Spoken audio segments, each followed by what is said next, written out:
सभी को ओम। जेपी योगा में आप सभी का स्वागत है। मैं जितेंद्र प्रसाद सिन्हा आज आप लोगों को बैक पेन, जो पीठ में दर्द हो जाता है, उसके बारे में हम चर्चा करने जा रहे हैं। हमारे साथ में हैं प्रियंका सिन्हा, जो कि फिजियोथेरेपी के स्टूडेंट हैं अभी। उनसे कुछ वार्ता करेंगे, इसके बारे में हम जानेंगे कि किस कारण से ये रोग उत्पन्न होता है और इसका निवारण क्या है, थोड़ा सा इनसे समझेंगे। तो आइए हम मिलते हैं प्रियंका सिन्हा से।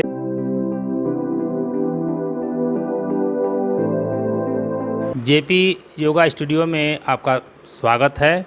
आज हम आपसे बैक पेन के बारे में जानना चाहेंगे कि बैक पेन कैसे शुरू होता है, किस लापरवाही के चलते ये शुरू होता है, क्या कारण है, इसके बारे में थोड़ा आप बताएंगे कि इससे कैसे हम लोग निजात पाएंगे। देखिए, बैक पेन होने का बहुत सारा कारण है, सिर्फ इसका एक कारण नहीं है। उसमें से मैं कुछ वैसे कारण डिस्कस करूँगी जो कि आप नॉर्मल अपने डेली लाइफस्टाइल को चेंज करने से ठीक कर सकते हैं। तो सबसे पहला कारण बैक पेन का तो होता है कि आप अपने नॉर्मल लाइफस्टाइल को सही से नहीं जी रहे होते हैं, आप अपने पोस्चर को मेंटेन नहीं कर रहे होते। तो आपका बैक जो है उसमें वो एक वर्टिब्रल कॉलम, जो कि एक रॉड जैसा स्ट्रक्चर है, ठीक है, जो कि सीधा नहीं है, वो कर्व्ड है, ठीक है। तो उसमें जो है हड्डियों पे प्रेशर मतलब उसमें एक डिस्क होता है, उस पर प्रेशर पड़ने पे हो सकता है, ठीक है। एक चीज़ होती है स्लिप डिस्क, जिसमें ये क्या होता है कि बहुत सारे लोग जो जिम या एक्सरसाइज वगैरह करते हैं, उनमें क्या होता है कि वो डिस्क जो है अपने जगह से स्लिप कर जाता है। हाँ, स्लिप कर जाता है, वो अपने नॉर्मल जगह से हट जाता है, जिसके कारण जो है नर्व पे प्रेशर पड़ने लगता है, स्पाइनल नर्व्स पे प्रेशर पड़ने लगता है, जिसके कारण आपको बैक में पेन होने लगता है, स्पेशली लोअर बैक इस तरीके में पेन होने लगता है। एक चीज़ होती है स्पॉन्डिलोलिटिक स्पॉन्डिलोलिस्थेसिस, वो भी एक बैक पेन का ही कारण होता है, जिसमें कि आपका वर्टिब्रा ही जो है आगे जो है चला जाता है, ठीक है। हाँ हाँ हाँ, तो ये भी होता है कारण बैक पेन का। और आपके लाइफस्टाइल में बहुत सारी, जो लोग दिन भर कंप्यूटर पे बैठे रहते हैं, मूवमेंट नहीं करते हैं, बस लगातार कंप्यूटर पे बैठना, तो जो लोग कंप्यूटर पे बैठते हैं, जो मूवमेंट नहीं करते, एक्सरसाइज नहीं करते, उनके लिए बैक पेन होना बहुत ही नॉर्मल चीज़ होगा, क्योंकि वो एक ही पोजीशन में वैसे बैठे रहते। ये हम जानना चाह रहे हैं कि कुछ ऐसा जो टिप्स बताइए जिससे कि उसको पोस्चर को सुधारा जाए, उसको मेंटेन किया जाए। जी, तो आप जब भी आप कुर्सियों पे बैठते हैं, जैसे पहला टिप तो ये भी यही हो गया आपके बैठने का तरीका। आप अगर अभी सीधा बैठना। हाँ, कुर्सियों पे बैठ रहे हैं, तो आप अपने कुर्सी को जो है ऐसे टच करके बैठना, ठीक है। दूसरी बात, जिस तरीके के गद्दे पे आप सोते हैं, वो भी बहुत ही बड़ा फैक्टर है, डिटरमिन करता है कि आपको बैक पेन होगा कि नहीं होगा। तो आप बहुत ज़्यादा गद्देदार बिछौने पे सो रहे हैं, तो उसके कारण भी बैक पेन हो सकता है। यदि कोई हमको सामान नीचे से उतारना है, कोई भारी वस्तु है उठाना है, तो उसको कैसे उठाएंगे जिससे कि बैक पेन हमको नहीं हो। तो नॉर्मली लोग क्या करते हैं कि वो ऐसे झुक जाते हैं, तो अपने पीठ को ऐसे झुका देते हैं और उठा लेते हैं। लेकिन हमें क्या करना है, जब भी आप कोई भारी हैवी जो ऑब्जेक्ट अगर रखा है उसको उठाना है, तो आप अपने सबसे पहले नी को बेंड कीजिएगा, अपने घुटने को मोड़िएगा, और इसके बाद जो है ऐसे उठाइएगा। मतलब आप झुक कर नहीं उठाइएगा, आप अपने घुटने को झुकाइएगा और हाँ, मोड़ कर उठाइएगा। तो ये तरीका हुआ। और आप अगर किसी भारी चीज़ को ऊपर से उठाना है, तो हाँ, तो आप सीधा जाकर ऐसे ऊपर से उठा नहीं लीजिएगा, उससे अचानक से आपके पीठ में दर्द हो सकता है। आप एक स्टूल ले लीजिए, उस पर चढ़ के उस चीज़ को उठाइए। और बहुत सारी चीज़ें आपके नॉर्मल लाइफस्टाइल में ही आपको मिल जाएगी, जो कि आपके बैक पेन को रिड्यूस कर सकता है। जैसे कि आप अगर सो रहे होते हैं, तो गद्देदार तकिए पे नहीं सोना है, बहुत ज़्यादा मोटे तकिए पे नहीं सोना है, मतलब नॉर्मल साइज़ होना चाहिए तकिए का, उस पे सोना है। तो ये सारी चीज़ें, और आप कुछ योगा कर सकते हैं, जिसके बारे में आप कुछ बताना चाहेंगे। बहुत बहुत धन्यवाद। प्रियंका से हम लोग समझे कि किस तरह से बैक पेन उत्पन्न होता है और क्या क्या उसका थोड़ा सा प्रिकॉशन है। अब हम आपको बताते हैं कि योगाभ्यास से, एक्सरसाइज के द्वारा कैसे बैक पेन यदि हो जाता है तो कैसे इसको ठीक करेंगे।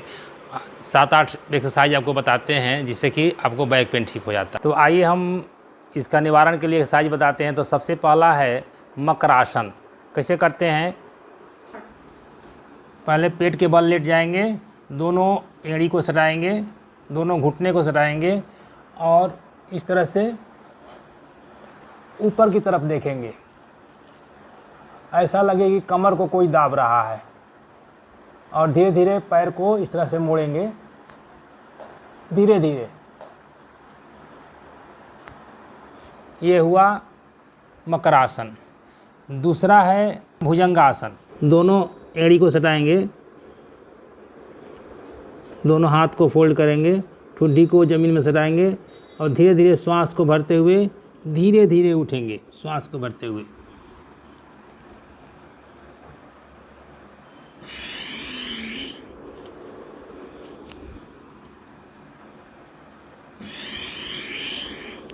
इस तरह से धीरे धीरे 5 से 7 बार करेंगे।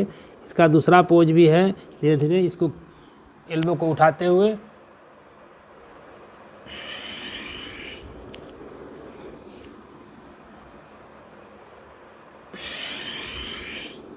ये दूसरा पोज। तीसरा पोज है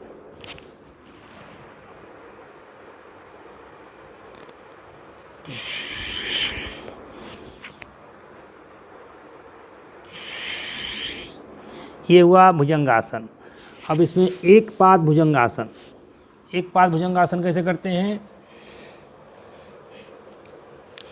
इस तरह से राइट लेग को आगे ले आएंगे दोनों हाथ के बीच में और श्वास को भरते हुए ऊपर की तरफ देखेंगे।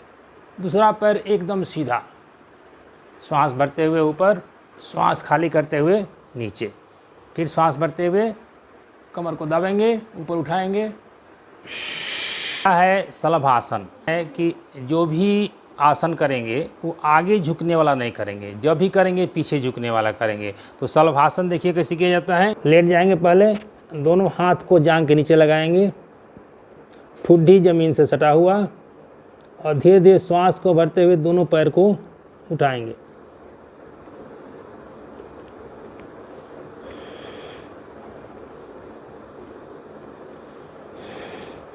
इसका दूसरा पोज, दोनों हाथ पीठ पर और पैर भी उठेगा और सिर भी उठेगा।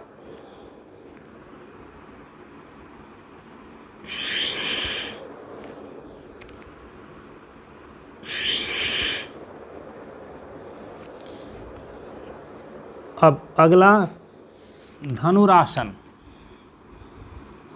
धनुरासन के लिए दोनों पैर को मोड़ेंगे और दोनों हाथ से उसको ग्रिप करेंगे, पकड़ेंगे, श्वास को भरते हुए ऊपर उठाएंगे।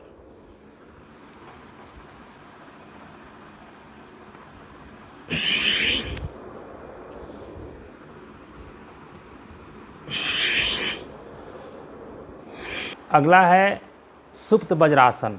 इसके लिए पहले वज्रासन में बैठेंगे और धीरे धीरे हाथ को पीछे ले जाएंगे और केहनी को मोड़ते हुए धीरे धीरे केहनी को ज़मीन में सटाएंगे और फिर सिर को सटाएंगे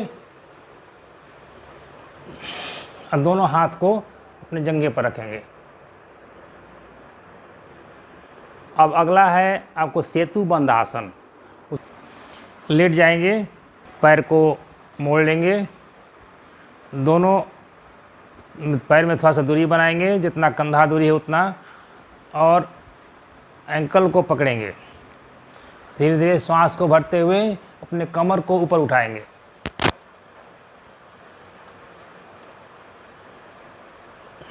श्वास खाली करते हुए फिर नीचे, धीरे धीरे करना है, श्वास भरते हुए। अगला है आपको मरकटासन। ये है मरकटासन। तो ये हाथ को लॉक करके सिर के नीचे या हाथ को खोल भी सकते हैं और लॉक भी कर सकते हैं। दोनों घुटना को सटा लेंगे, दोनों पैर सटा हुआ, और श्वास को खाली करते हुए धीरे धीरे दोनों पैर को राइट साइड में ज़मीन में सटाएंगे और सिर को लेफ़्ट साइड। फिर श्वास को भरते हुए ऊपर और श्वास को खाली करते हुए फिर दूसरे तरफ। इसको 8 से 10 बार करने हैं धीरे धीरे। दूसरा है थोड़ा पैर में दूरी बनाते हुए और श्वास को खाली करते हुए एक पैर का एड़ी दूसरे पैर के घुटने से सटेगा। यही क्रिया दूसरे तरफ।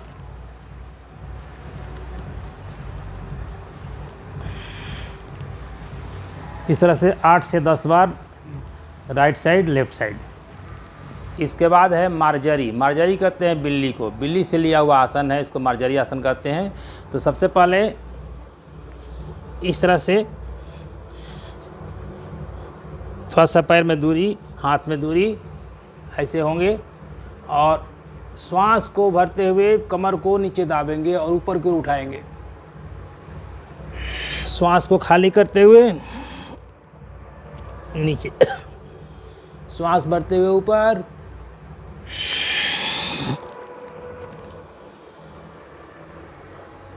इससे कमर ऊपर और नीचे हो रहा है,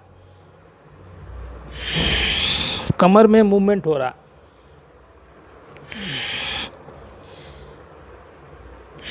ये हुआ मार्जरी आसन। और अंत में एक और आसन है जिसको कहते हैं पूर्वोत्तान आसन। इसको कैसे करते हैं? ये दंडासन में बैठेंगे, हाथ को पीछा करेंगे और धीरे धीरे कमर को उठाते हुए इस तरह से सीधा हो गए।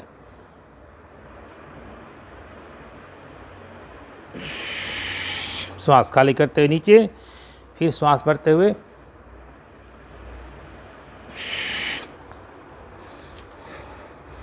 यह हुआ आपको पूर्वोत्तान आसन। तो इस तरह से जो भी आसन हमने बताया उसको हम तो 2 बार एक बार करके दिखाया, लेकिन इसको धीरे धीरे 5 राउंड धीरे धीरे बढ़ाते हुए 7 राउंड 8 राउंड इस तरह से आपको करनी है, जिससे कि आपको धीरे धीरे जो आपको स्लिप डिस्क हुआ है या हड्डी घिस गई है या झुक गई है तो उसको ये धीरे धीरे सीधा करता है और जो है आपको दर्द कम होने लगता है। तो सबसे पहला है, जब शुरुआत करेंगे तो धीरे धीरे 1 राउंड या 2 राउंड 3 राउंड से शुरू करेंगे और धीरे धीरे आप उसकी मात्रा को बढ़ाते जाएंगे। करते करते धीरे धीरे 10 दिन 15 दिन में आपका ये दर्द कम हो जाएगा। तो शुरू से अंत तक देखने के लिए आपको बहुत बहुत धन्यवाद। और यदि ये वीडियो अच्छा लगे तो आप इसको लाइक करें, शेयर करें, इसको कमेंट्स करें और सब्सक्राइब करना नहीं भूलें। यदि आप सब्सक्राइब नहीं किए मेरे चैनल को तो उसको सब्सक्राइब कर लें, जिससे कि अगला जो भी वीडियो बनाएं उसको वो तुरंत आपके पास पहुंचे। हमारे साथ जुड़ने के लिए आपका बहुत बहुत धन्यवाद। सबको ओम।